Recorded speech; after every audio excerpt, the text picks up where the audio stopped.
The Dearborn Independent, January 1st, 1921, number 10. Mr. Ford's page. The new year will have to conform to some very old rules which will continue because they are good rules. But that is no reason why the new year should put up with old mistakes and abuses. At its very threshold, we find every element of prosperity present: the need, the men, the materials, and yet, because of money conditions, there is a slow-up. Either there ought to be enough money to carry the essential activities of the country, or a curtailment of money's power to stop things. There is more wealth than money, and as long as real wealth is compelled to wait on the fictitious wealth which is measured in gold, troubles will continue. Here is a task for 1921. It is a new year, but there will be an astonishing number of old things about it. Its newness is undeniable, but its familiar lines are unmistakable. One would find it not an easy task to separate the newness from the oldness during the year. Yet the year itself is new. Every experience that shall befall us during its 52 weeks will also be new. It may be familiar, known, but still it will be new. Life is made up of a repetition of similar experiences, with now and then an unfamiliar one to stand out as a landmark. It is a new cycle of time, a new breadth, as it were, woven in the loom, raw material of which to make what we will. That, the time cycle, at least so far as we are concerned, is new. But it is raw material. The fully made-up year is the finished product.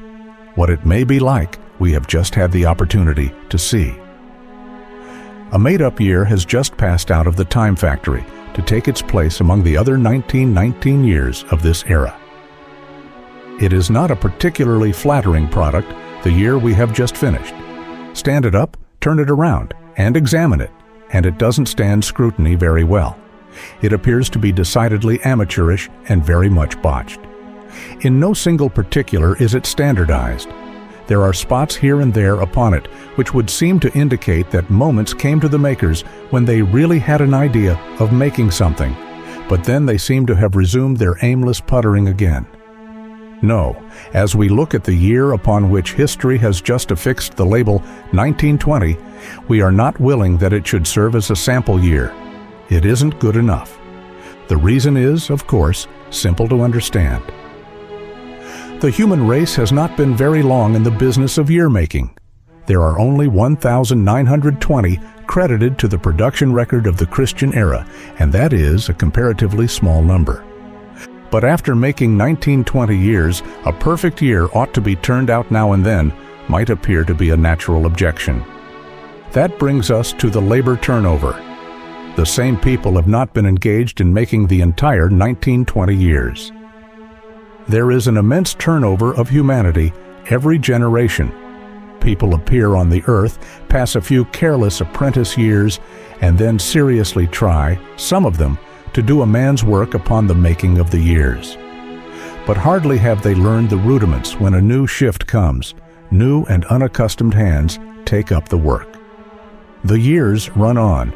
They come out precisely at the end of December on schedule time, but they do not show on their human side the marks of unity and mastery. The year is after all but a small bit in the mosaic of the age, and perhaps we shall be better able to judge it from a perspective which enables us to see the whole pattern. But even so, we are right in feeling that the whole mosaic of the age would be better if each bit were better made. Inevitably, next December, we shall have to deliver to the builder of the age another year, and it is natural to wonder what it may turn out to be. What have we new about the year? Very little, except the time. That has never been used before, will never be used again. But the old things that troop along into the new year are very numerous. It is almost like the same old family moving into a new house. Very little is changed after all. It is the same old earth, for one thing, and that is a genuine benefit. We know what the earth will do. We know what we can absolutely depend on it to do.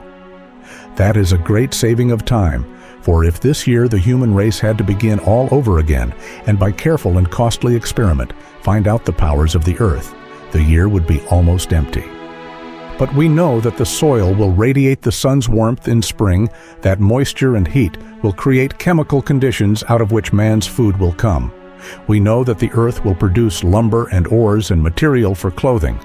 We have learned all that. It is no longer a question of anxious uncertainty. Take up a handful of soil. In it are the elements of food, clothing, shelter for all mankind. Then we bring into the new year the same old necessity of getting busy in order to set the soil doing for us the things we need. And it is remarkable when you begin to put the soil at work, how many men you have to put at work too. If it is the era of the man with the hoe, somebody has to make the hoe, and then somebody must take part of the product of the hoe's work to the man who helped make the hoe. And before you know it, you have started the great sisterhood of arts in motion: agriculture, manufacture, transportation. It may be a better agriculture, exchanging the hoe for a tractor. It may be a better manufacture, exchanging the burden from men to machines. It may be a better transportation, leaving the hand-drawn or ox-drawn cart for the motor vehicle on land or in air. But in spite of improvement, it is the same raising, making, and carrying of what we need. It is work in its primary and essential forms. We are also taking with us into the new year the old-fashioned rule that what a man earns is his own, and no one has the right to take it unjustly from him. It is a very good rule. Without the stability it offers, society would be as impossible as agriculture would be if there were no certainty about the order of the seasons or the operations of nature.